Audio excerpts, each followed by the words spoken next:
O ikaw? Anton! Sobra ka na, ha? Anton! At ikaw pa talaga ang matapang? Matapos mo kami ng pera namin? Igalang mo naman sana yung gabing ito. Alang-alang man sana sa mama ko. Magkaibigan kami ng mama mo. At mabuti siyang tao.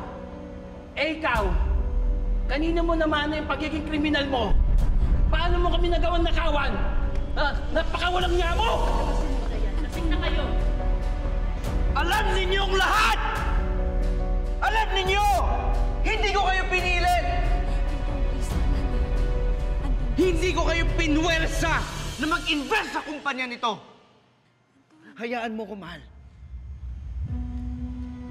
Kayo ang nagkusang loob na mag-invest eh. At tulad ko, lahat kayo nagtiwala. Lahat naman tayo nangharap na magkaroon ng magandang buhay. Lahat tayo. Pikit matang nagsugal. Pero ano? Pare-pareho tayo natalo. Pero sana intindihin ninyo. Hindi rin namin ginusto to. Wala kaming kasalanan, okay?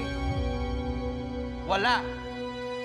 Kaya tigil-tigilan nyo na ang pagtingin sa akin ng masama. Lahat kayo! Wala nga kami kasalanan!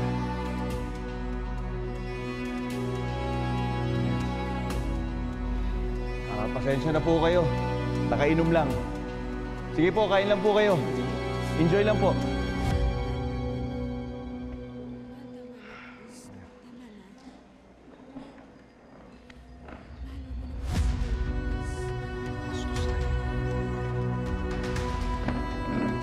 Sila nga to.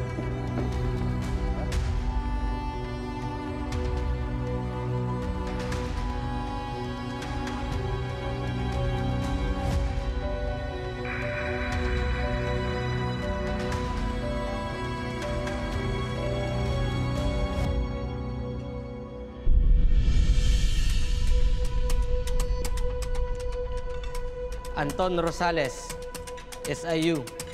Kailangan mong sumama sa amin. Ibig sabihin nito. Patagal ka ng person of interest at marami nang nakasampa ng reklamo sa'yo.